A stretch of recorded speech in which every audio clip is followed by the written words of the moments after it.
3, 2, 1. Welcome to the Lightforge. This is Adwikta. This is Merps. We're in the same location, as you can see if you're watching on YouTube. If you are just listening, we're in the same place. Nothing changes. Everything goes on. For proof that we're two separate people, you can go to YouTube and check us out. So this is the last Lightforge of the year, and we are going to do what we do every year, which is look at the whole year, all of 2018, and then try to see what's going to happen in 2019, what we're excited about, what we're deathly afraid of, what we hope to happen, all the stuff. There will be not a lot of talk about the current meta and more about like generalities of Hearthstone and Hearthstone Arena. Yeah. All right. So I don't think it's an understatement to say this has been the most significant year for Arena that we have ever seen. Just because if you listen to the Lightforge podcast from years past, I remember 3 years ago, for example, the message was, nothing happened this year. I hope something happens. And 4 years ago, it was the same. 4 years ago, it was exactly the same. So, what was Hearthstone Arena like at the beginning of this year? As we closed out 2017 and entered 2018, what had happened? Well, we had just experienced Synergy Picks. You remember Synergy Picks, right? Synergy Picks was a horrible, horrible experiment in August and September of 2017, where they made the first 3 picks really terrible cards that had synergy potentially with the rest of your deck, before you had the rest of your deck. Yeah, so it was one of those ideas that they pitched and tried out, and the community got angry because, number one, it just wasn't well implemented, and number two, it gave the community the feeling that, hey, you're just putting something out and people are paying gold and real money to test out this thing for you, right?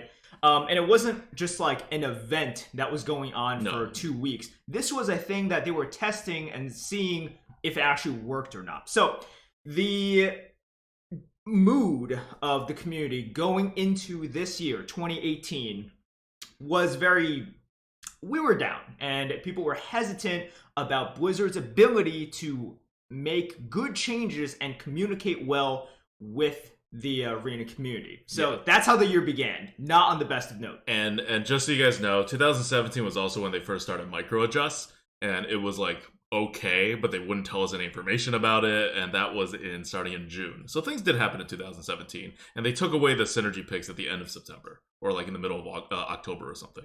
But that's how 2017 ended. Right.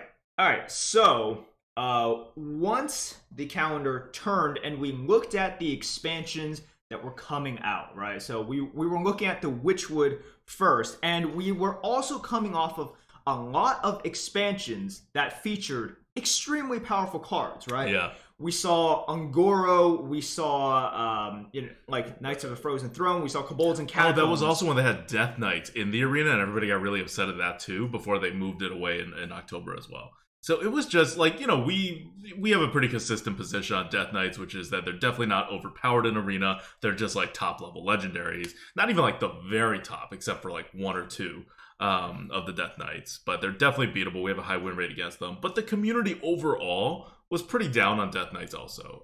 That at that time, the legendary offering bonus was higher, I believe.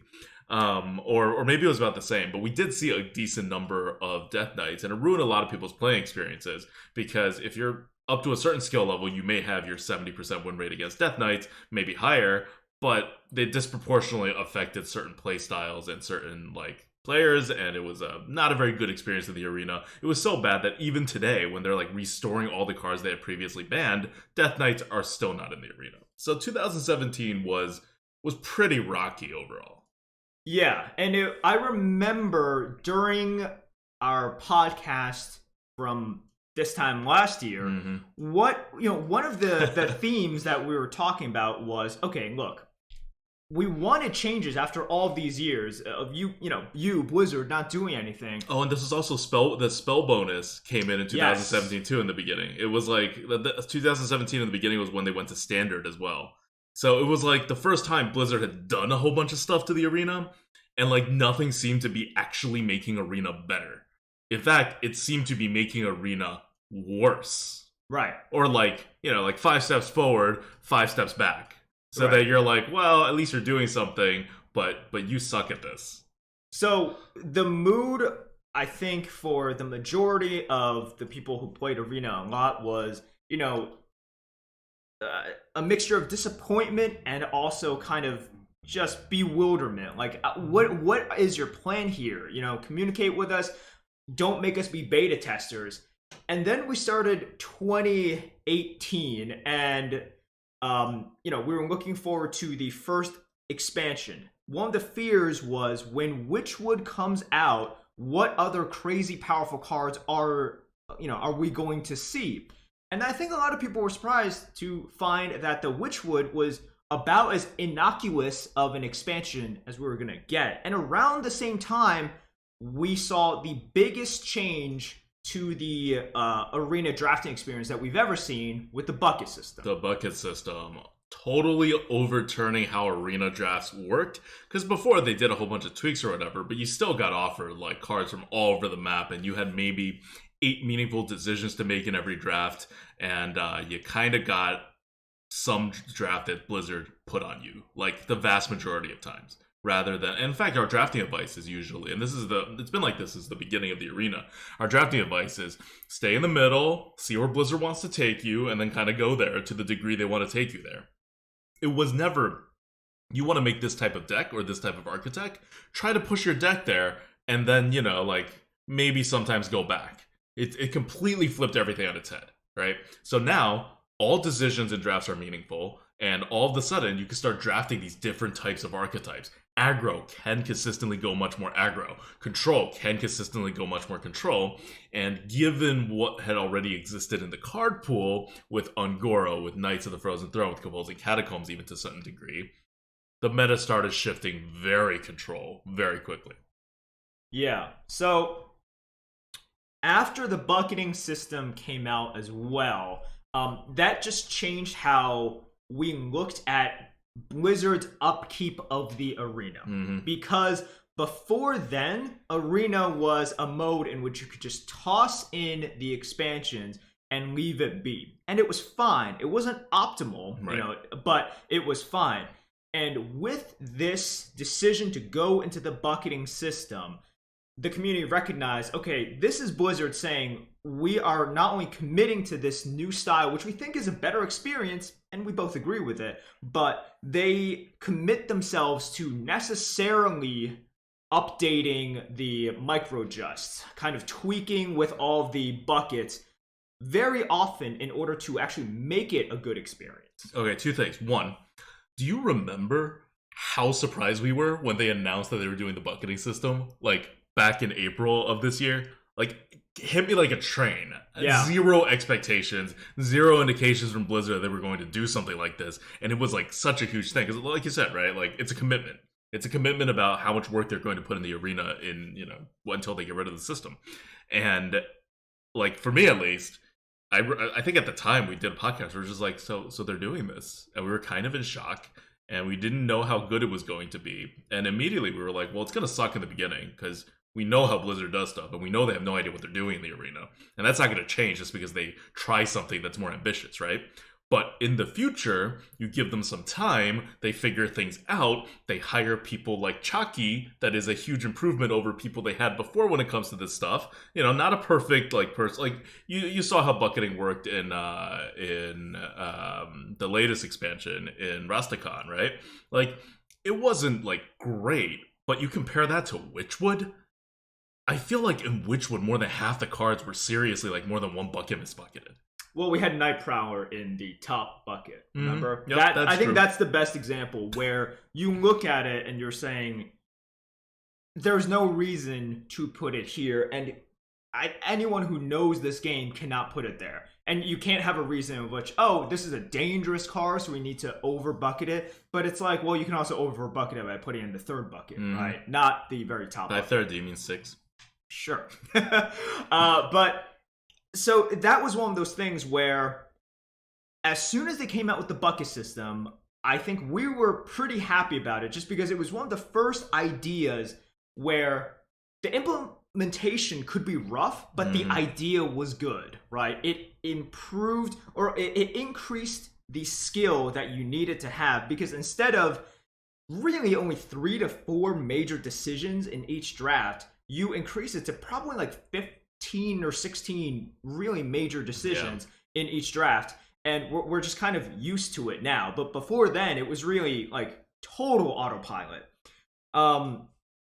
So that changed the way that we looked at it. And it was, I think, the first time that I saw some hope for the future of Arena, because they went from not doing anything to doing stuff and actively making the Arena worse, in my opinion, with like the synergy picks and everything in 2017. And then we go to 2018. I'm like, you know what? This bucketing system is a well thought out and hopefully well implemented system. And I'm like, it just makes sense, right? It totally makes sense. Like you can see their like process, right? And like how little respect Blizzard had for Arena in the beginning. Because first they did nothing. Then they just said, oh, we'll do just like some sorts of stuff and it'll be fine without any testing. And that blew up in their faces. And then they're like, okay, we'll take this more seriously and put more serious stuff on it. But then they still don't know how to do it. And then that was, like, the meta in the beginning of the year was not terribly great when they first started trying out the bucketing. But they are improving, right? Like, if you took this whole entire journey and you crunched it down to, like, 1 year of, like, development time frame, you would say, oh, this is a developer trying to find its legs and how to deal with this particular game mode. Blizzard stretched it to 4 years. So, at least they got there, right? There was a legitimate concern, I think, from 2 years ago, or even 1 year ago, that, like, Blizzard was just never, ever going to get there, or even attempt to get there. Like, you just didn't know the level of commitment. And so now, it was a bunch of rough patches, but they're finding their way, things are improving, and the bones to the Arena have gotten much better, right? They've improved those segments with the bucketing system. Right. So, with the bucketing system implementation in approximately March or April of 2018, how did it first turn out? It was a little bit shaky, you know? The buckets were not properly... the cards were not properly bucketed when they first put out the system, and as Adapta said, during Witchwood and, you know, like, we had a lot of situations in which the bucketing system didn't do what we wanted it to do. And Blizzard at the beginning was also really slow in changing things as well. As we said, if you commit yourself to the system, you necessarily commit yourself to constantly updating, seeing what you have wrong. Because if you want to make a system in which you lump these cards together and you say, we want players to actually make difficult decisions, then you actually have to make difficult decisions. And we saw a lot of rough patches with not only cards that were misbucketed and, you know, people had easy picks. We had misbucketing cards severely impact the meta, as seen by Giggling Inventor, right? That card was the biggest culprit, and really it just showed the weakness of this, the potential weakness of the system. Because when Giggling Inventor came out and it was under bucketed, that was the meta right then and there. All the cards in Witchwood in the top 3 buckets were misbucketed. Yeah, it's like, I mean, I guess it's hard to look at like, you know, how many neutral cards are there? Like maybe 70 or something, maybe like 60 neutral cards, and be like, oh, these 3 are the best cards. But, like, to get all 3 of them wrong is, especially when some of them were not that complicated, it's kind of a head-scratcher. But this is, it's Blizzard's system, right? Like, they haven't gotten everything together. They haven't gotten the experience in the bucketing. Like, we've been rating cards forever in the Arena. No one in Blizzard has. Like, Blizzard doesn't have their own internal tier list that has any, like, predictive ability or functionality that they've been testing the way we have been doing it. So we could come out, give a whole bunch of predictions, and be like, you know, not like 100%, but fairly on top of things. And they don't have that ability. So they're getting that ability, even if it's not as systemic as what we have. And as long as they can react in a quick time frame, right? Because Giggly Inventor wasn't just misbucketed. It was misbucketed, very obviously misbucketed after one day of play, even to the most generous people who did not think Giggling Inventor was all that. And they didn't touch it for 2 months. So if you're looking at Blizzard's progression in 2018, so they started off with a great idea that was poorly implemented in the bucketing system, and they stuck with it to their credit. I know a lot of top players were very supportive of the idea, but some were not. But Blizzard held their ground on it and tried to improve the system, and it worked to a certain extent. And the same with micro adjust. We were pretty skeptical about micro adjust coming in at the scale that it did, right? Like, I think we thought 5% whatever, but they were moving 30%, and we're like, this is not going to work. And it didn't work.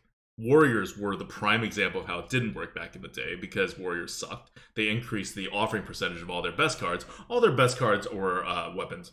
And so Warriors just got a whole crap ton of weapons, and they still sucked, because the weapons kind of ran into each other. But then the bucketing system came in and kind of elegantly solved that Warrior problem. And so instantly, overnight, once Witchwood came out, once the bucketing system came out, Warriors became an okay class.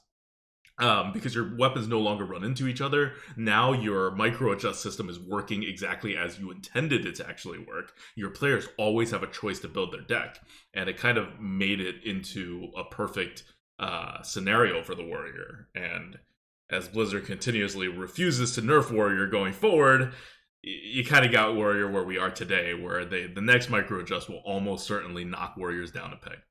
Right. So what we have seen is Blizzard has a system. I think by now they believe in this system. Mm-hmm. What is still lacking a little bit, as we see moving through 2018, Blizzard has still not been as ready to kind of pull all of their levers so much. Because by now, the meta is less defined by the players, right? Mm-hmm. No matter how much I want to change the meta and game the meta, there's only so much I can do against the overwhelming offering rates and bucketing system constraints that I have on me. I've seen a good opportunity for aggro hunter, but it is a very sort of narrow opportunity in which Blizzard, if they want to change it, they could kill aggro hunters very easily, right? They just pull a lever here or there, or they could also make shamans, which are bottom tier right now, the top class within a day. But and they don't even have to do something. They hit a button. Crazy, right? They hit a button, increase their offering rates a little bit, decrease offering rates for other classes just a little bit, and maybe even rebucket so some of the shaman cards don't run into each other so much, and boom, shamans are at the top of the meta. So we're at that stage right now where they have all of this power, but they're still a little reluctant to push the button. Yeah. And we've seen a little bit of a change. So we mentioned the Giggling Inventor dominance for 2 months and them not changing, everyone in the community being frustrated. Like every single person. What we have seen at the end of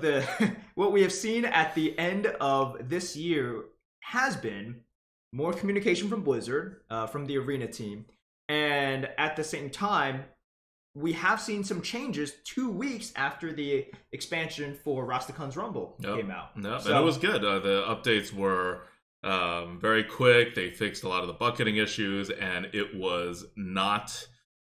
It was, it made things more swingy. I think the meta got, a little bit worse, but it was definitely the correct move to do, right? Personally, I had a 9-win plus win rate before that, and afterwards it's been 6 or something. So it's been terrible for me. But there's definitely nothing bad to be said for rebucketing the cards, right? It shifted the meta, and it shifted the meta significantly enough that my win rate felt it, right, as I needed to adjust to a new meta. And that's what it should do. That's what these rebucketing things should do. Okay, so... my favorite change of 2018, actually, beyond buckets, which is obviously the big one, is the one that I think people don't talk about a lot, but actually made the Arena what it is today. Because buckets happened in April, and Arena was not the best in the Witchwood era. I think we can all agree with that, either in terms of balance or in terms of how fun it was to play and what kind of variety there was in Arena and how much skill mattered. But that changed almost overnight once Boomsday came out. And that is despite Giggling Inventor being terribly misbucketed. And that's because they got rid of the spell bonus. Or rather, they didn't get rid of the spell bonus, but they decreased the class offering bonus and the spell bonus by half, which made the current iteration of the spell bonus basically the same as the class card bonus from before Boomsday.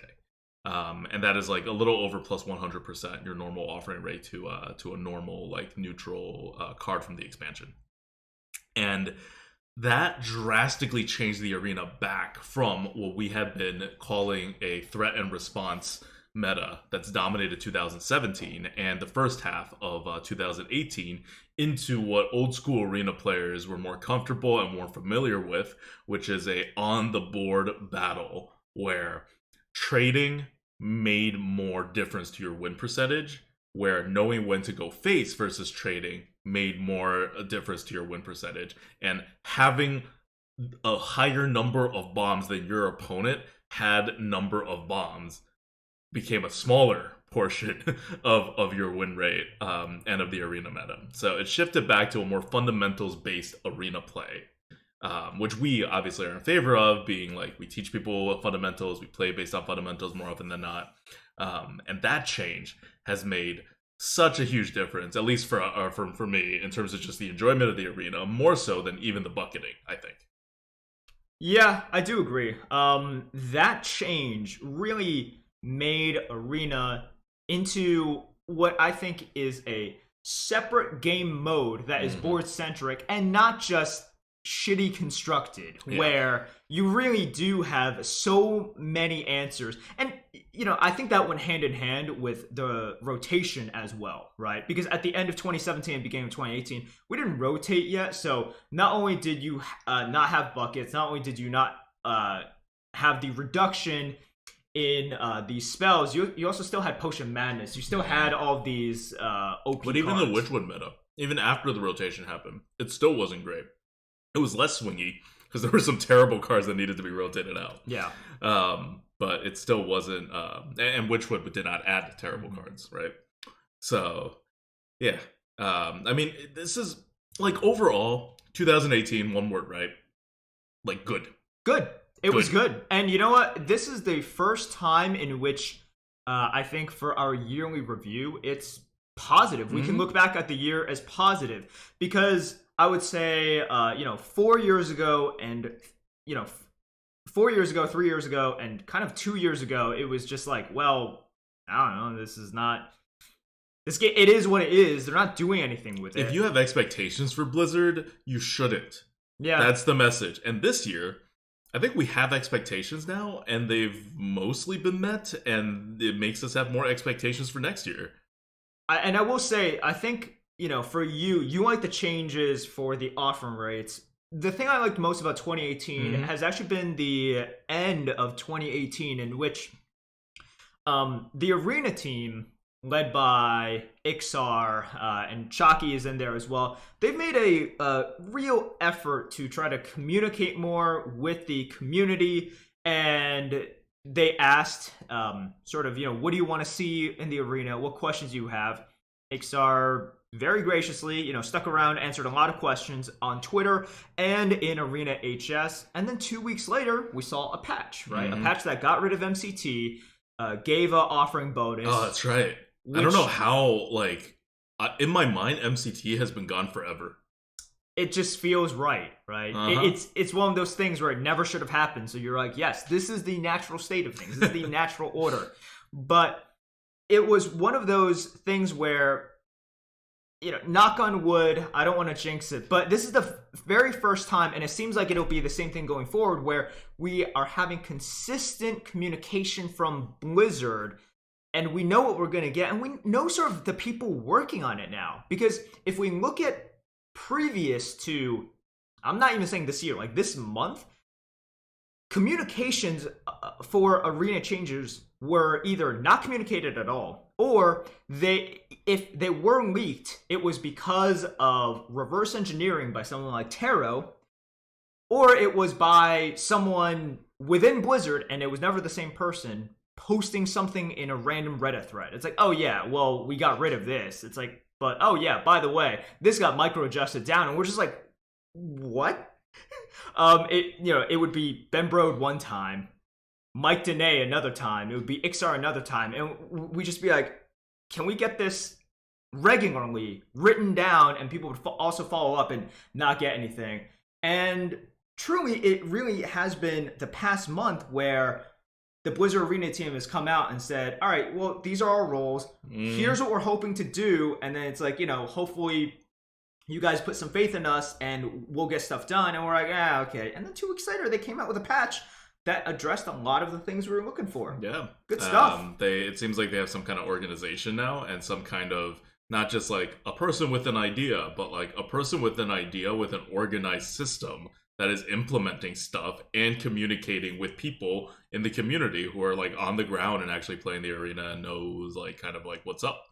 And between that and the additional expertise that their arena team got, I think it's shaping up to be pretty good.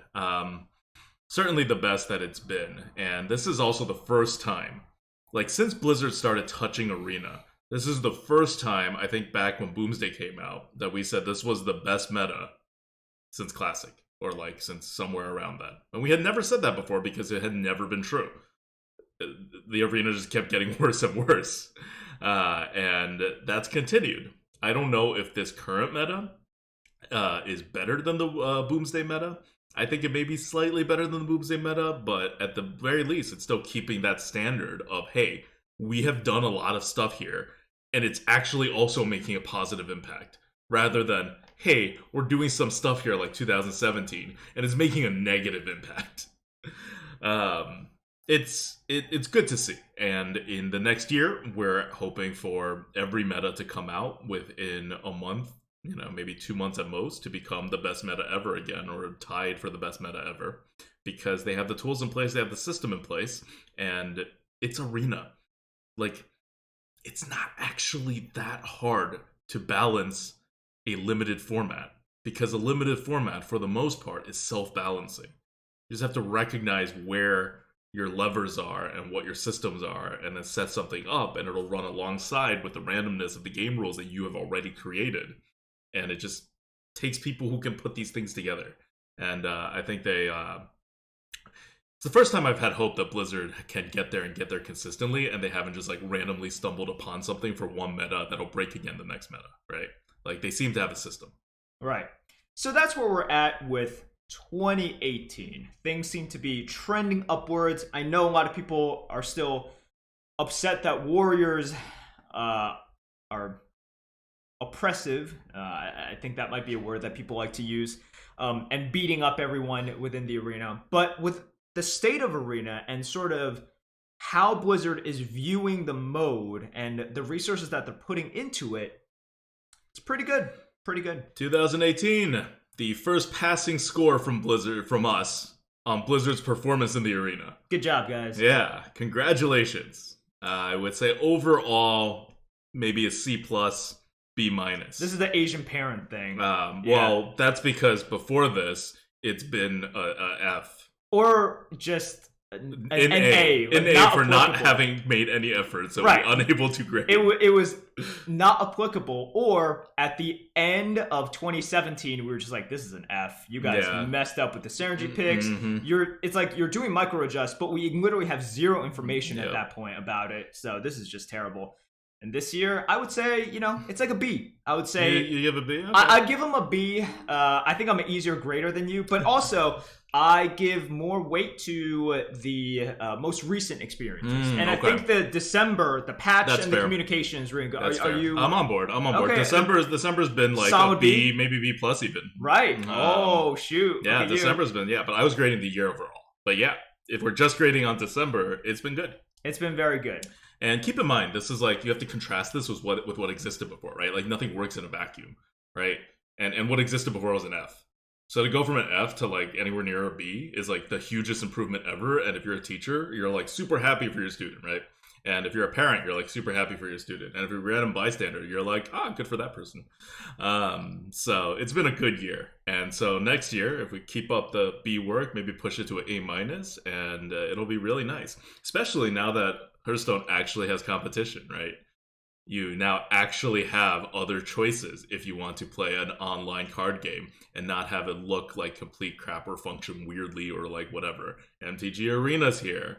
Valve has Artifact out, right? Like, other card games are coming. Other Next card games year, are coming. Gods Unchained is coming. So Blizzard needed to step up their and all of them, by the way, have way more limited support and will always, I think, have more limited support than Blizzard with Hearthstone because it's just how the game was set up. But hey, at least Blizzard is trying to put out and succeeding in putting out a curated, limited product, right? That's not like just, well, we made some things, go for it. So yeah, that's 2018. I had one more question about 2018. It's kind of slipped my mind. You want to give a preemptive shout out to our Patreons, which we have yet to thank in December due to all the madness that's been going on. So thank you to all of our Patreons in 2018 and hopefully beyond. So thanks to Arigel, Ingo, Kirby, 5 Life, Talon, RV Night Train, Shep, Afro Ninja TB, and Zeruvi. Really appreciate it, guys. Your patronage pays for Adulta's midnight pizza. Our midnight pizza tonight. That's true. That's true. I'm saying I might be good for tonight, but no, I'm definitely eating pizza. So, do you remember the question, or are we moving on to 2019? Let's move on to 2019. I have no idea what that question is. I'll go back if it pops back in. But for 2019, I think we can break it up into what do we expect to see, and then what do we hope to see, right? Sort of our wishes for, and I think even for both of these categories, we can just talk about big category, like whatever you want, right? So a couple of things to note before we even break down these two categories. This will be the first year that, you know, we're kind of moving away from the Ben Brode expansions, right? So I think this is this expansion that's coming up is the first one in which Ben Brode has no or close to no sort of, you know, he's done no work for, right? So we're seeing that. And also what I am kind of like looking forward to is where they're going to go with the power level, just because Witchwood and all of the expansions this year, especially Rastakhan's Rumble, that's something we expected to see. Yeah, we expected it to be more insane. Right. And it is more swingy than either Witchwood or Boomsday. Right. But its raw power level, its raw power level is also higher than Boomsday and Witchwood. If you after the nerf, at least, to Giggling, it certainly is. But it's still overall under control. Like, it does not compare to 2017 expansions. Yeah. And then, of course, we're going to get the new expansion coming out, which means more so than that expansion, the biggest impact for Arena is always the first expansion of every year because of the rotation, right? And what are we taking away? We're taking away some of the most powerful cards in the Arena right now, because out of the 6 expansions in Arena, the first 3, the ones that are rotating out, are by far the powerhouses. You know, they have the gastropods, the basilisks, the primordial drakes. You know, you kind of can't even imagine Arena without those. And then instead of those, we're getting increased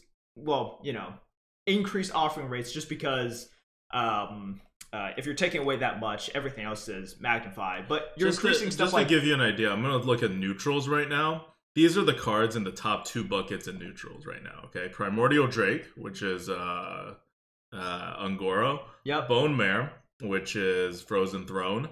Cobalt Scalebane, which is Frozen Throne. Into the second bucket, you have Stonehill Defender, which is Ungoro. Then you have Weaponized Pinata, which is seriously misbucketed and I don't care about. Arcane Dynamo, which is seriously misbucketed and I don't care about. And Fireplume Phoenix, which is kind of misbucketed, but still Ungoro. Going down to the third bucket, I'm going to go quick on this one. Basilisk is Ungoro. Sea Giant is Classic. Argent Commander, Classic. But you start seeing the Classic cards here, right? Yeah. Which means in bucket 3 is where the top end of neutral cards should be. Okay. Fungalmancer, which is Kobolds, Dark Iron, Classic, Plated Beetle, Kobolds, Saronite Chain Gang, Frozen Throne, Tar Creeper, That's Ungoro, yeah. Spellbreaker, Classic, Hildnir Frostrider, Frozen Throne, Mossy Horror, Witchwood, I want to say. So this is the first Witchwood card that came in. Firefly, Ungoro, Amani Classic, Bone Drake, Frozen Throne, Charged Devilsaur, Ungoro, Furious and Witchwood, Gilnean Royal Guard, Witchwood. Okay, so the bottom half of the third bucket is where almost all the expansion cards are exist, and that's really where Weaponized Pinata and Arcane Dynamo also belong at highest. They just haven't moved it down yet because their movement system, and we'll get into this. Oh, this is what I wanted to talk about. And I'll talk about it into that for the 2019 version. But their way of moving buckets is a little messed up right now mathematically after they told us how they do it in their guidelines. This is what the Res Blizzard runs, right? Whenever they tell us how they do something, we're like, you're wrong. Not like we don't like it, but like this is actually just kind of objectively bad. And they either push back and then 6 months to 2 years later go like, oh yeah, we'll do it, this way and it's fine. Or they don't push back and they're like, okay, let's do it. But either way, it just subjects them to more criticism the more like they give us information, right? So it's really nice that they're giving us this information and we acknowledge that, but it doesn't change the fact that they're wrong about things. Okay, so ideally in the bucketing, like for neutral cards, all these top end cards would disappear and then they would only have third bucket cards and it will be like half classic, half expansion cards. And we're going to get there with the rotation. It's just going to take one rotation and one more rebucketing under correct guidelines. And then we'll be there. There will be, like, I want to say there's going to be 2 or 3 more rebucketings before then, including the expansion launch, by the time the next expansion launches in April or May. So by that time, assuming they're keeping this power level that existed, there will be no more neutrally first or second bucketed cards. It will top out at top 3, at the top of the third bucket, which is where Sea Giant and Argent Commander are. Yeah, it's a real problem. And like we said, right now the meta is defined by Blizzard. You as a player cannot do that much.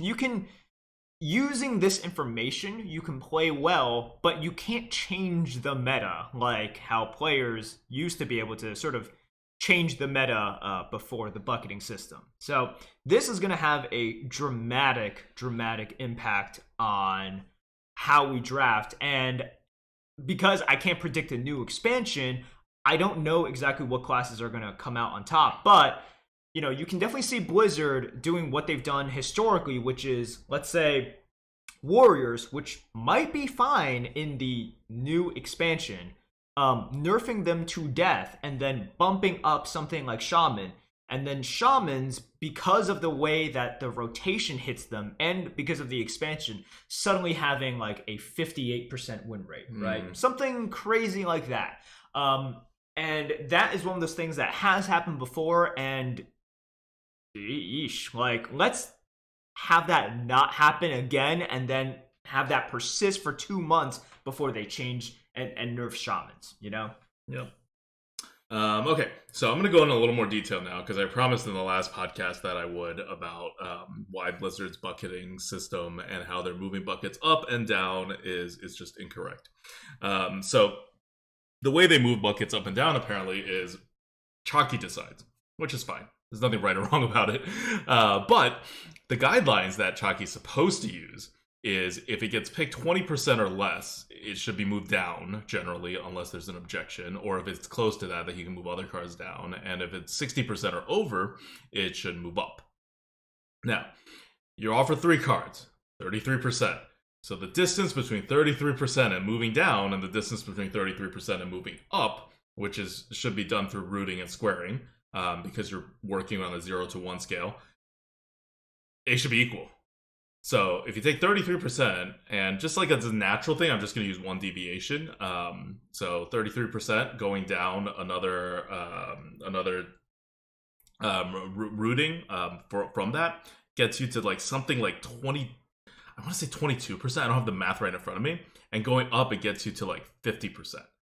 So that's kind of the relationship that it goes. And if you use 20% as your lower bounds, you go up to like 55%. Either way, right now, what's happening is that the bound for moving a card up is significantly lower than the bound for moving a card down. And both of them are lower than if someone has, if the average community has such distaste for a card that they will pick it less than 1/6 of the time that it is offered. So if a card being offered to you 1 in 3 times is picked less than 1 in 6 times, it's not going to get moved a bucket right now because it doesn't fall under a certain like percentage. And if it gets picked, more than twice, even like twice how much it should get picked, given the existence of the other 2 cards, it's still not getting moved up. Because getting picked twice what it should get picked is not 66%. It's something like 55%, and they're using 60% as the boundary. It's not even 55%. I think it's like 50%. Anyway, so 2 problems. One is a card can be misbucketed very heavily and not be on the docket to move up or down. So it just preserves wherever Blizzard starts cards off in the bucketing system, which is, like I said, done very unscientifically and in many cases wrong. So there's a lot of momentum going on here where they're not moving things. And 2, whenever they do move things, they're much more likely to move things down, which is why you see a lot of the top bucketed cards get moved down like in a much quicker fashion than they are to move cards up, which is why things like Fungomancer takes forever to freaking get moved up. You know, Fungomancer's been around like a really long time, since the beginning of the bucketing system, and only now has it hit the 3rd bucket, which is kind of where it belongs. So it's a systemic issue in Blizzard's guidelines for bucketing, and it affects everything, and it makes everything slower, and the fact that they only move things by half a bucket to 1 bucket usually, except for the very first movement, doesn't really help things in terms of the speed. And it's just, it's not like I'm not like saying anything that's groundbreaking here. This is very simple math. And these are the kinds of things that Blizzard, who's using like micro adjust and like other pretty advanced algorithm things that like we don't even know how to do, but like this is they just didn't think about it. And if they thought about it and dismissed it, then why? It's in the arena. You've created a physics in the world, and then you've rated the physics into your cards to create essentially a Blizzard tier list that you're going to change offering rates under and create a more balanced experience for drafting. With all this math going into this, why wouldn't you use math on something so easy? And when I brought it up to Ixar, he thought I was trolling, which really tells me they did not think about this at all. So hopefully they know now that I'm dead serious that they're doing it wrong. I'm also 100% sure that I'm right. And anybody looking at this who knows how either these things are done or just math knows that I'm right. And really, like, they should be on this level at the basics. It's kind of alarming, but it's always alarming with Blizzard and Arena. This is nothing new, that they just like don't think about things, or they think about things in like a weird way that is like it's hard to justify to. This isn't balancing to Team 2, right? This is what they do for a living. I would say this. I'm just very confused because it's not even like they're like, oh yeah, but we don't want to do that kind of thing. They're just like, what? What do you mean? So, first of all, you should have like 15 minutes ago when you started this rant. If you guys aren't aware, Ixar came out recently and said the criteria, the general guidelines that they use to move a card up or move a card down a bucket is if a card is picked 60% of the time, that is sort of the upper cap, then that means it should be moved up. And if a card is only picked 20% of the time or less, it should be moved down. Now, this basis, like the general premise makes sense. If a card is picked too much, then, well, it's a little bit too good for that bucket, right? If you have Primordial Drake, at least, it's not that it's too good, and we'll get into this afterwards, but it's that it's creating less of a choice for your average player, right? Right. Because pick rate doesn't necessarily mean, like, you know, we have the Keening Banshee example, right? But even though the premise is good, we have to watch out for. It's like we have to ask, well, are these numbers accurate? And if they're not accurate, what is the effect?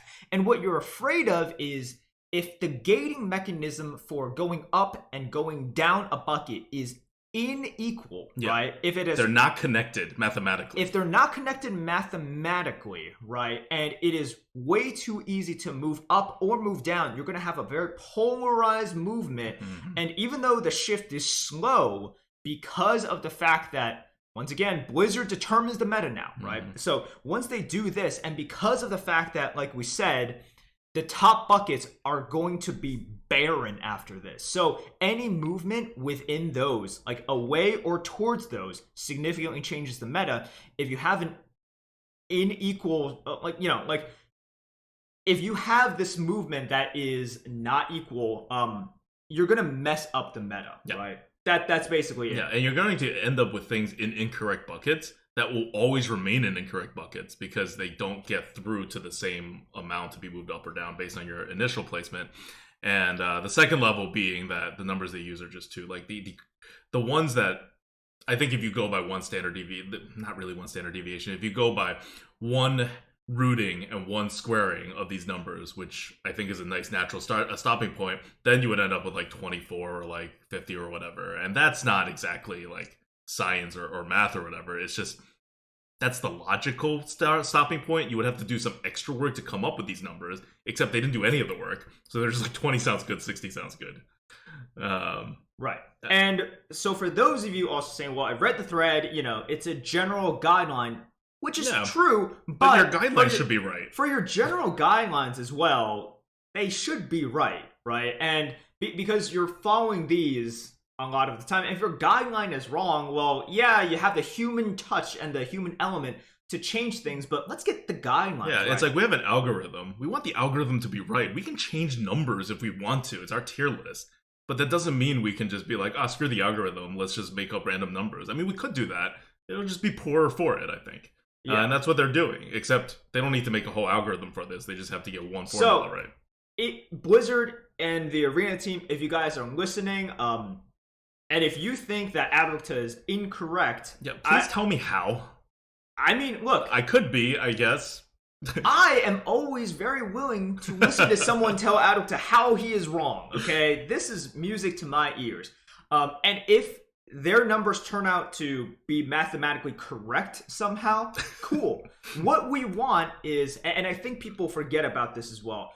It's never personal. What we want is the betterment of the arena, right? A more enjoyable experience. And because of how important Blizzard's role is in shaping the arena, I think we all need to get it right. And in this way, what we hope to do is the same thing that a lot of people like Taro, like CY Kai, like all these people that are trying to contribute to the arena in their own ways, we just want the game to be better. We want it to be more enjoyable. So and we can't do anything about it. If this guy is wrong, please let us know, right? Because as of right now, those numbers to us seem like it would create this movement, this one-sided movement. Yeah, one-sided movement. Yeah, and I have in chat a wild bread backing me up who is applying to grad school in math. So probably way better at math than me. By the way, I never think that I'm good at math or anything. I just know the basics, and it's more like I know what I don't know. Like I think I know what I don't know pretty well when it comes to things on the math side. So the stuff that I do know, I feel very confident about. And they're not terribly advanced. They're usually pretty basic if you are a math person. It's pretty basic principles and things like that. But it's just very clear when someone hasn't even thought about it. And the Blizzard Arena team definitely has not thought about it in the 2060 numbers. Those are just numbers picked from their intuition. And then when I try to give a mathematical answer to them, and then I offered more help, and then they're like, "Are you trolling us? I don't understand." But here's our process. I'm like, what? When have I ever been trolling Blizzard? Sometimes it may seem like I'm trolling Blizzard, but I assure you, I am always 100% serious. Sometimes I think he's trolling me, even though I know he's not. This is just how he is. Anyways, so these are things that we are hoping to kind of see within the new year, just to make sure the the machine that they've built is well oiled and it can keep on going. Because right now, that is what is running the arena. This complex machinery, right? We went from a self-sustaining ecosystem in which nothing was there to them having like micro adjusts, bucketing, and the arena, if you want to look at it as whatever tangible item, it now has all of these restraints, right? All of these levers on it. It has all of these mechanisms, and that is It's good. It's good. It's good. It's good. It's more than I thought they do for Arena Yeah. at the beginning of the year. And by the end of the year, they've gotten it working to a degree that it is making Arena better. Which, I keep coming back to this point of how big of a step it is to go from making Arena worse when you're trying to help to making Arena better when you're trying to help. Because now we feel like it would be nice to just like get them to keep trying to help if they're gonna make it better. Before, at the end of last year, we were like, I know we asked for you guys to help, and we see you guys trying, but, you know, like, maybe, like, B for effort, negative F for results, which makes you kind of scared of whether you want them to help more, right? Like, if a guy wants to change your tire for you, and then ends up, like, poking a hole through your transmission, you're like, maybe we're okay with a flat tire. It seems like the smaller of the problems. But now, you know, this is decent improvement. If to the arena's natural state, and by natural state I mean if Blizzard did nothing and just like offered all the cards on the whatever, you know, based on rarity or based on whatever, just a very simple non-curated version. Anyway, I want to talk about in 2019 what may happen with the bucketing system, because now that we know more information about the bucketing system and the direction they're currently going, this is a philosophical difference. This is not a Blizzard is wrong and we're right or vice versa kind of deal. And that is, they are, for the vast majority of picks and the data that they use for the 2060 thing and for moving buckets up or down, outside of individual person like Chalky maybe saying like, oh, I think this card's okay, we won't move it up even though it may be a little over the line, or like, oh, it may be a little under the line, but I think it's problematic, let's move it up. Outside of those like on the margins movements that a particular person has control over, the objective system underneath it that's going to be responsible for most of the choices that Chalky's offered and most of the movements that are actually going to happen is based on pick rate. That's pick rate of all people who draft in the arena, which means average players. You know that we've been on a tirade against average player stats for like our entire existence, and that's because average player stats are generally near absolutely worthless when it comes to how good cards are actually, how good classes are actually, just in terms of balance, right? At the top levels, if you want balance at the top levels, you either need to figure out the underlying mathematical physics behind your system, which is what like our algorithm tries to do, or at the very least, if you're going to take stats, you need to figure it out by only taking top player stats. Or if you want to create like an AI and like, you know, let the AI figure it out through like DeepMind or whatever, go for it. That's a little more advanced and costly. But those are your options. Taking average player stats and average player pick rates will lean you towards something that has nothing to do with balance. As an example, Keening Banshee is now in the 7th bucket. They started it off in like the 4th or 5th bucket and it was severely underbucketed. And then people kept not picking it. Why? Because Keening Banshee makes you discard cards from your deck. And although that rarely matters, people really dislike doing it. People give us crap about it in chat whenever we take it. And we consistently take it almost every time it shows up because it's an insanely good card and underbucketed. And it has moved down buckets 3 times now. Because Blizzard, remember, Blizzard moves stuff like half a bucket or 1 bucket. It's very slow for Blizzard to move something. And it has finally moved into the 7th bucket. I don't really mind this card not being in the arena. Not a very well-designed card for the arena. That's probably not why they designed the card that way or anything. But it just shows the incorrectness in terms of balance of doing it. Here is a card that is objectively, in terms of stats, even by average players. Like, when average players use this card, they win. They just don't like the card, and so they don't pick it. And when good players use the card, they win too. It's just an objectively really, really, really good card. The physics of it in our algorithm say that it is a really, really good card. All the pro players and all the good arena players say it is a really, really good card. Pure consensus on this in every way you look at it. But people are just not going to take this card, and it's going to be moved down buckets. That's not balance. That's like another consideration. We'll call it the legitimate pick consideration, where people feel like they have three choices, right? The choice consideration. So Blizzard's underlying principle for how they bucket cards is not to bucket cards that are equally good together, as you may think, as we used to think. Instead, it is explicitly so that average players feel like they have three equal choices. Right. It's not about balance, it's about choice, right? Mhm. Like, every choice for the average player should feel difficult, right? Because with them, whenever they're presented with a Keening Banshee, it's not a choice. It's like, obviously, I'm not picking this card. Which is... Yeah, they might feel a little bit better, but if you're doing this, it should be balanced, right? Because and I know that Blizzard does operate a lot on field. This is why something like Vicious Fledgling was banned, right? This is why Flame Strike was 50% of 50% nerfed, and it's just like, well, there's no reason for that. Flame Strike is definitely not. So they 50% nerfed Flame Strike, and then like a little bit later they printed Meteor. Just saying. And then for that period of time, it's like Meteor did not have the nerf. No, but Flame Strike. Well, but that's because Meteor was an epic, so it already had the nerf. They basically turned Flame Strike into an epic card in the arena. Right.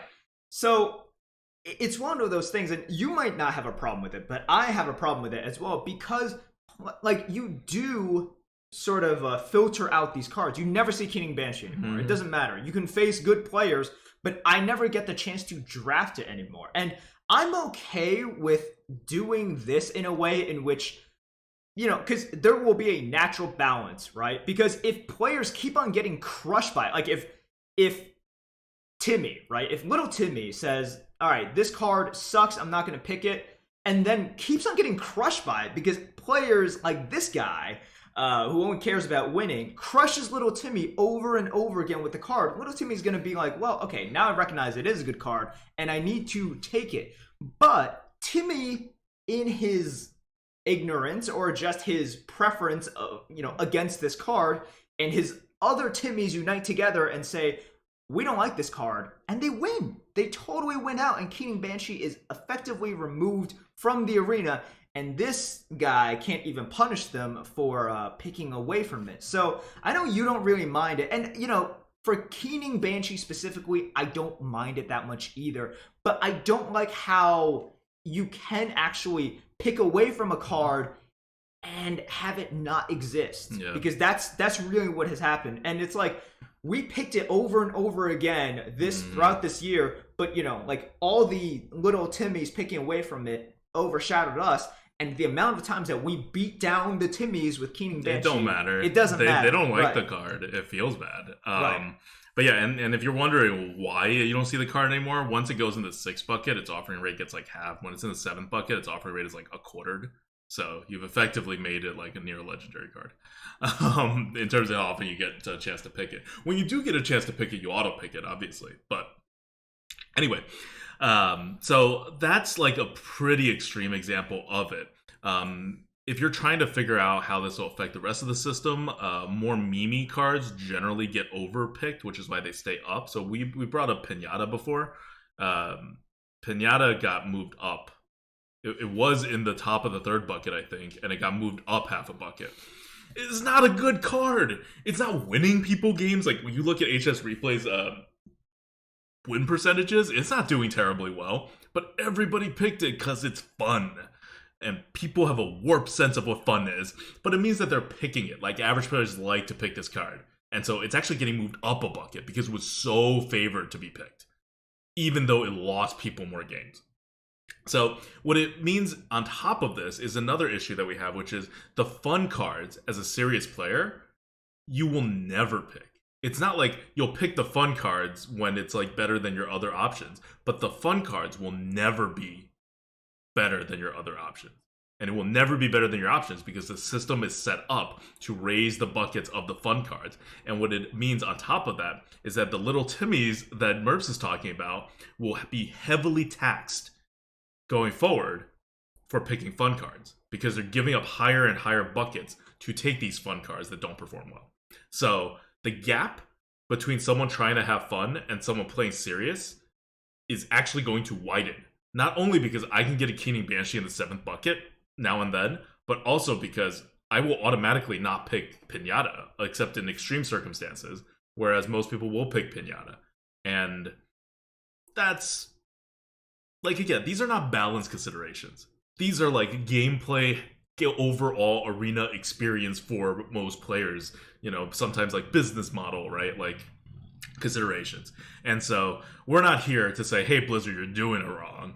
We're just letting you guys know that this is the direction that Blizzard has picked to go. These are the consequences that will 100% happen because this is the direction they're going to go. Blizzard will gladly admit to these consequences and just say, well, look, are we really going to favor these, like, super hardcore try-hard arena players in a game mode that, like, has nothing but elite monthly leaderboard, no other competitive aspect to it? Or are we going to favor the millions of players who just play the arena and want to have fun, and we want to give them a better experience, right? Like, the bucketing system kind of is the best of both worlds, because we like the fact that you have more choices, and so we can customize our decks and really get an edge whenever we want to. But if you're a bad player or an average player, or you're just new to the arena, it also ups the floor, because now you can't make the terrible picks that a non-bucketing system may allow you to. Now all the cards you pick are, like, relatively, like, the same power level for the most part. So that was a change that benefited everyone. This way of doing things really just benefits, in terms of having a better experience, it benefits average players. In terms of having a better win rate, it benefits competitive players. So we would, like, I don't know, I just don't think it's a very high skill to, like, Google a tier list and find out that a card is misbucketed. Like, that's not skill, that's caring. And I would prefer the game to tread more on the skill side, but this is just, like I said, it's where the direction of the arena's going.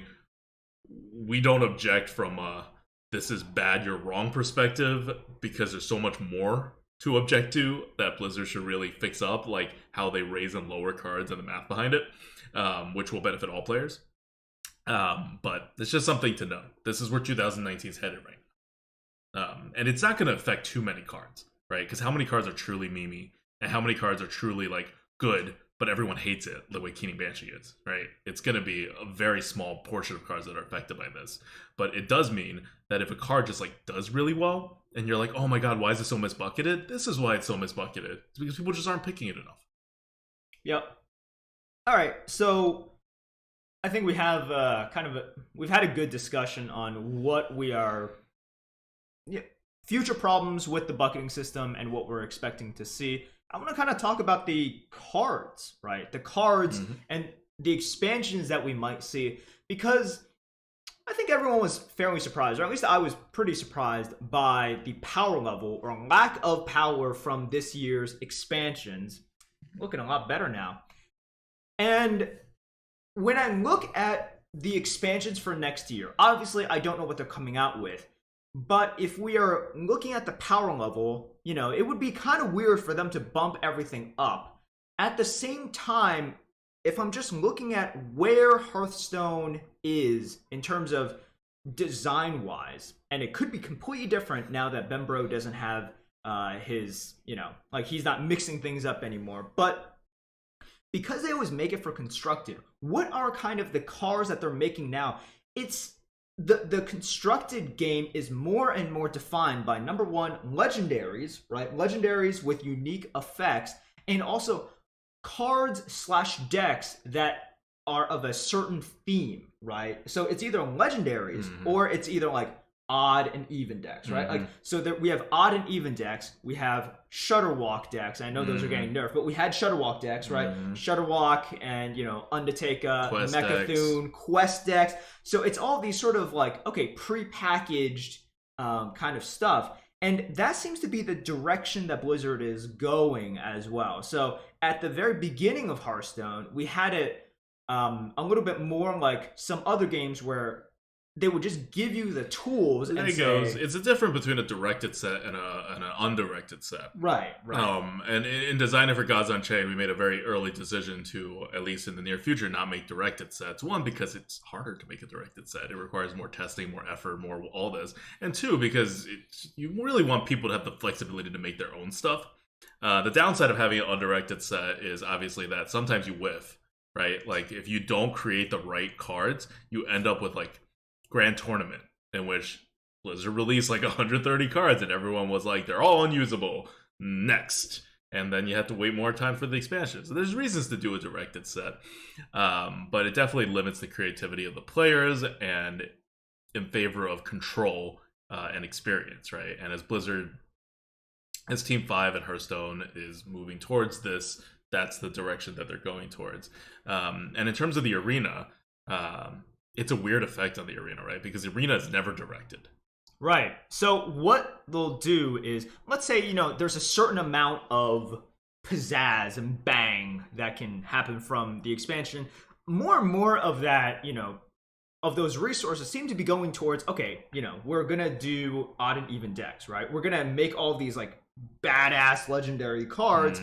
And then it's like, all right, well, for Arena, what's left after that? It's a Witchwood Grizzly, right? What's left after that as well? It's like, oh, we also have these mech synergies, right? You guys liked mechs. So we're left with these things, which is cool, but I think that's what we're going to continue to see with these future expansions, in which they have, kind of the draw and the appeal of it is like, oh, like, let's look at these Loas, look at these cool legendaries, let's look at these Death Knights, right? These hero cards that we don't, like, never see in the arena.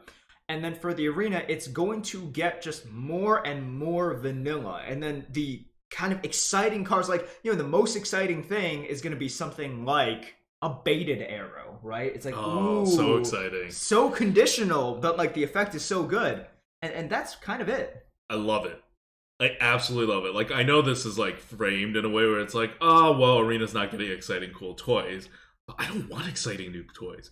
I want toys that are balanced, that are different than existing toys. I just need it to be a little different, so my mind's not like repeating the same exact patterns over and over again, which is not as fun even for like good players, right? I don't just care about my win rate, I also care about having fun, and to me, having fun is solving problems in the arena. And while there's infinite amounts of randomness, it's not that random if you play with the same set of cards for so long. So, like, if you, like, back in the day, right, when they made like a 3/6 neutral card for 4 mana, and then they gave it a BS ability on the monk that no one really cares about, I was like, oh my god, this is such an interesting card. How will I deal with that, right? Because I'm on that level of nuance that it actually affects my play, and especially even if it doesn't affect my predictive play, I'm not like anticipating, oh, what if he plays a monk that's a 3/6 or whatever.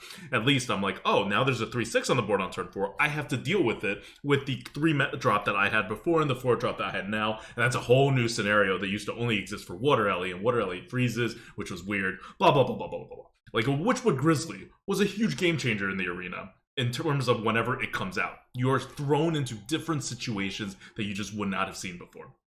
And is it the most exciting card? Like, am I gonna sell a friend that Arena's gotten so much better than the last time that they played Arena because Witchwood Grizzly is in the arena now? No, that's not gonna happen. But I don't need that. And the lack of these big, powerful swing stuff that they used to have before is actually a good thing in my opinion. Like, I'm looking at the legendaries in Rastakhan, and we talked about it, right? That'll suck in the arena. And I looked at that and I said, that's wonderful. Please have them all continue to suck, because legendaries are giant swing cards. I don't want more Lich Kings to be printed. I don't care how well designed of a card it is not good for the arena. It may be excellent for constructed, I don't know. But it is terrible for the arena. Not like game-breakingly terrible, but it's just like if they have a Lich King and you don't, there is such a huge advantage no matter what kind of deck they're running. And what kind of situation they're in. And that's not really what Arena's about. So I like it boring. I like the baited arrows. I like that every set comes out. I still find Arena very different than it was before, if only because they added a bunch of neutral cards that are within the decent power levels that are draftable, playable, and then each class gets a few playable, draftable cards that change the way you play the arena. And if they do that for the entirety of the next year, I would say great.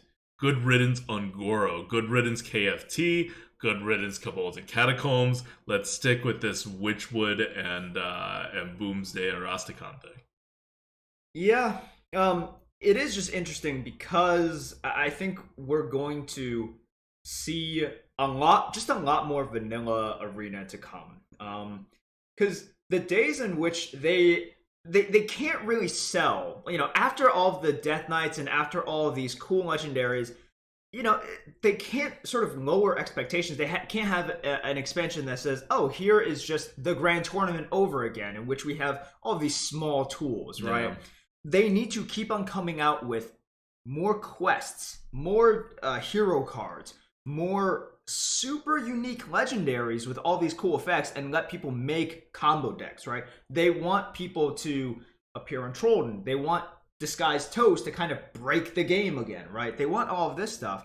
So, and then none of those things, even if they're allowed in the arena, which probably they won't be, they will have no applicability because you need combo pieces. You need to, get all of your battle cries out before you can activate the Shutter Walk, for example. So we're gonna be left with just Witchwood Grizzlies, right? And all of these like Grim Necromancers, Fungal Mancer. That's gonna be the biggest, like, ooh, Fungal.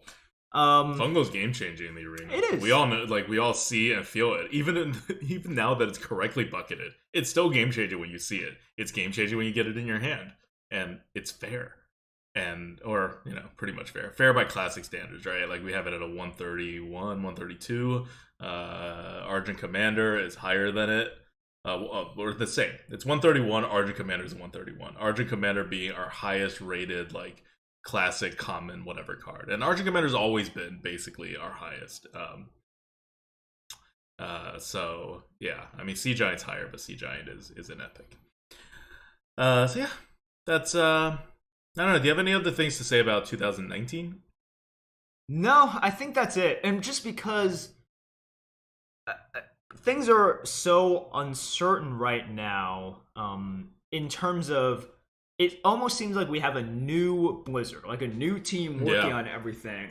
And in terms of our predictive ability, even if we knew what cards are coming out, like we say for every expansion now, this all depends on microadjust, this all depends on whatever. The machinery that Blizzard has built is so powerful that it, like I said before, we can't really predict much because we can have a lot of information, but it's about how Blizzard pulls the levers and uses them. So all we have to do now is hope that Blizzard knows what they're doing and acts in a timely fashion. That's it. Yeah, and I see a very bright future for Hearthstone for, like, people who take Arena seriously.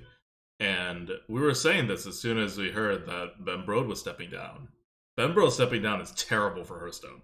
And that's played out that way. All the numbers are down. All the whatever hype is down. Like, everything's just, like, Hearthstone is not having a good time right now, if you look at Hearthstone overall. But for people who take the game seriously, like, in the arena, Ben Brode leaving is the best thing that could have happened. Because Ben Brode was one of the worst things that could happen to Arena in the way that he ran the game. And now we're in the situation where all that's played out, right? Arena's getting significantly better. Balance overall, at least for, like, card balance, is getting significantly better. Probably because there's not a guy at the top who wants bigger, funner, more things. But as a whole game, viewership is down. Things are less exciting. Hearthstone is definitely on the downswing in every kind of metric that you look at, and that's all predictable. Don't have Ben Brode rapping in videos and being the best hype man I have ever seen for any game, period. Right? Exactly. So his strengths did not align with that of a competitive Arena player, but his strengths made the game as popular and as good as the game overall is. So we're seeing the effects on that, and I have a feeling it's just going to, like, I think it's going to keep going down this path, which is great for Arena players, but probably less good if you want to be getting your friends in, or if you want, like, a sudden revival of Hearthstone, so to speak. So that is it's a different direction now. Hearthstone's a more mature game. The Arena's a more mature place to be right now, strategy wise and deck creation wise, and it's really realized some of the potential that it had, and it still has so much potential left to realize, and I'm really excited about 2019 and what the Blizzard Arena team is going to do to realize more of that potential. So yeah, 2019, things are looking bright. 2018, things went from, oh, we are heavily questioning everything Blizzard does, to, hey, they're doing things that are good now. Congratulations, and we are, benefiting from it, everybody, in this just frankly better arena meta. I'm really looking forward to the next rebucketing that comes with the micro adjusts. Warriors need to be controlled. They're going to be. It's hard for me to believe that they will not be adjusted down. Yeah, that's basically it. I'm looking forward to everything that's going to happen. I remember I asked Ixar on Arena HS, just saying, can you give us anything about the future of Arena? Because this is a mode that is kind of the black sheep of the Hearthstone, trio, essentially. You can look at Constructed, that is the game mode, right? Mm-hmm. That's the competitive game mode. It's literally called play mode. Right. And then we have sort of Tavern Brawl and also these single-player modes, which are just for fun, right? No one takes them seriously. You shouldn't take them seriously. They're just for fun. To be fair, the single-player mode, some of them are really hard. It's really hard, but there's no competitive. There's no competitive aspect. Yeah, no real competitive aspect. And then there's Arena, in which everything is built up for it to be competitive. And if you look at any other card game, they treat that very competitively.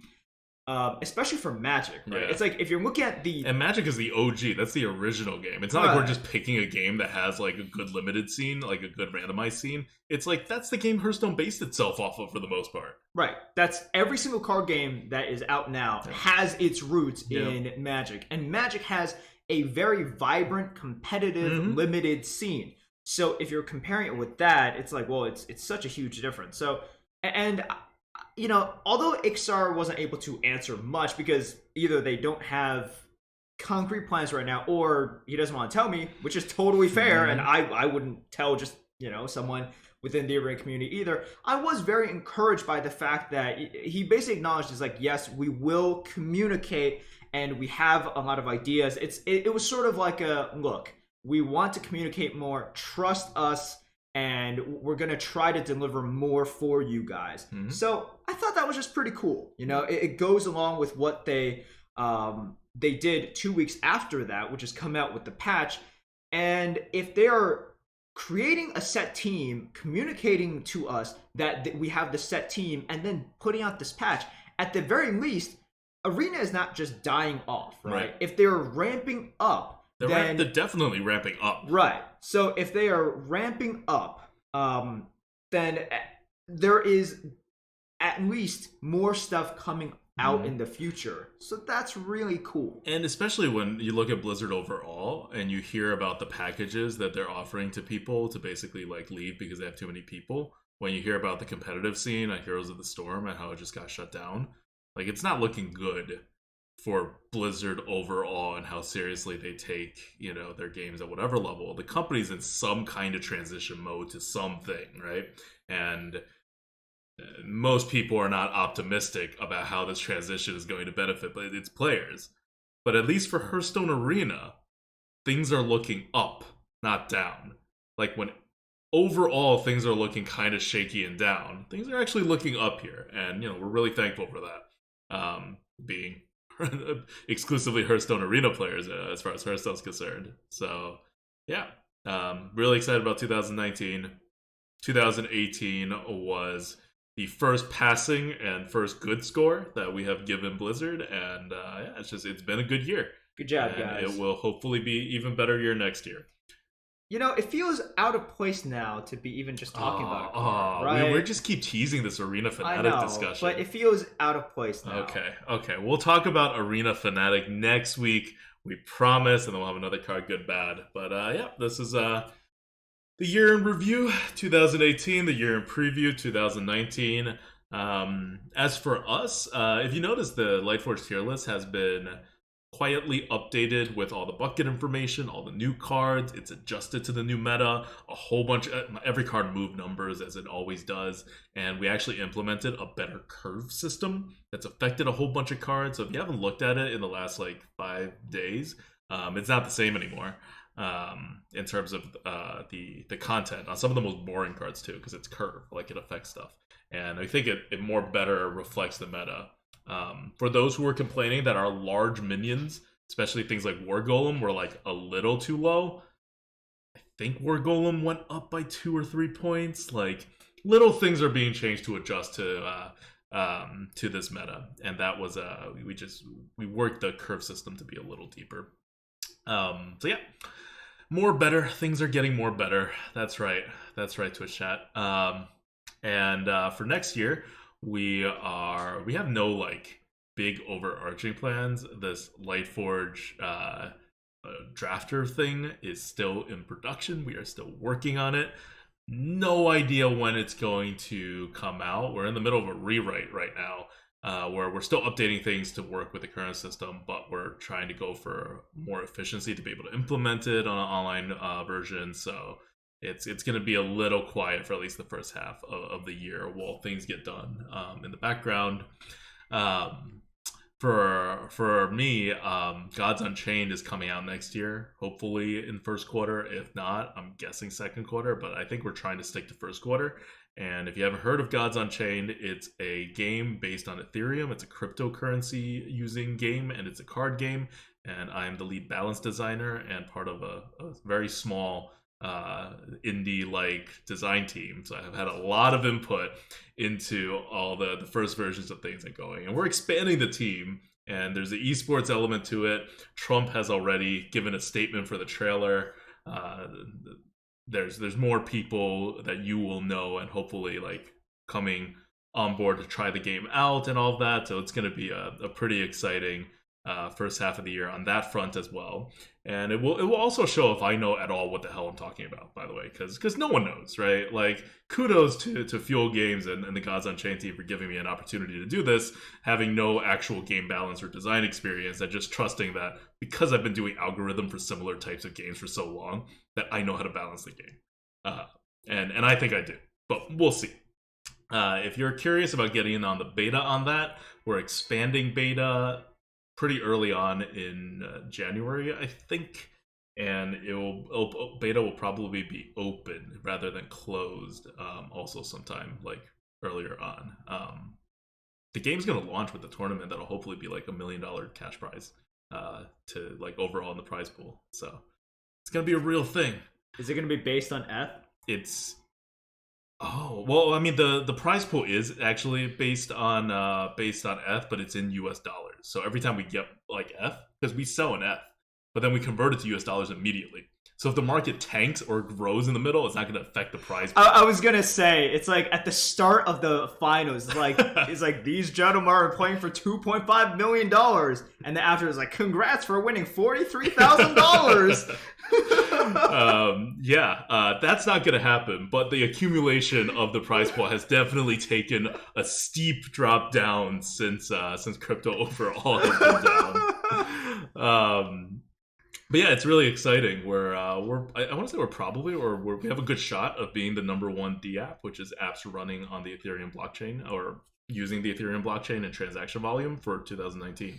So if you care about the crypto movement and like things like that, it's also like a piece in history, right? Which is pretty exciting for me to be a part of that, and also that a card game is going to be a part of that, right? Like this is it's a good intersection of stuff. And well, you missed out on the Crypto Kitties. You missed out on the Crypto Kitties. Also, Crypto Kitties has no use for balance, so they really did not care about my skill set. But yeah, that's 2019 and what we're looking for overall. And yeah, like in case you're wondering, we did finally get the system set up in a functional way. If you are in EU or UK, you can just go on Amazon, type in Grinning Goat, and buy one of our shirts. Or if you have grass that either you have been accumulating, or you were just a long-time viewer from before and stopped being as much of a Twitch viewer or whatever, you can redeem your grass if you have enough of it for a free shirt. We also have sweatshirts available now, like hoodies available now, with the Grin and Go logo for the US. And if there's like actually demand for that, we can probably move those to UK and EU too. I don't want to make any promises because it's actually like a ridiculously difficult process to get on UK and EU sales from here. But Kirby5Life says Canada in Twitch chat. I don't know about Canada. I am still surprised regular Amazon.com in the US does not deliver to Canada. That surprises me to no end. It's basically just like another state It as well, is. right? It's totally another state, especially because Canada, like, I want to say like 95% Canada is just Vancouver and the size of like New York State along the river on the East Coast. Vancouver? Vancouver? We were talking about pronunciation before. Forget we both say Forget water it. because we're from Jersey. And that's obviously wrong. But I don't know. Vancouver? Nailed it. Vancouver? Yeah, definitely it. All right. So, I think we've said all we need to say. I want to thank all of you guys for listening to our, musings and rambles in 2018. Hopefully you stick around in 2019 as well. Who are you thankful for? Who am I thankful for? Yeah. In 2018? I don't know. Just generally. Just generally? I'm thankful for brand new. She moved in. We are, we're feeling more adulty now. Mm-hmm. I know in 2018, you proposed to lovely Natasha here in the back, totally asleep, not noticing this. But she's been there the whole stream if you haven't, the whole podcast if you haven't noticed, and you're watching this on YouTube. And you also bought a house. I did buy a house. That's gotta be exciting. Who are you most thankful for? Natasha, obviously. Yeah. Of course I was gonna say that. Yeah, right? No, that's definitely. Yes. So anyways, I hope you guys have a great New Year's. I hope you guys dominate all of your arena runs. Thank you for your support. That's it. Have a great New Year. See you next year, guys. Bye-bye.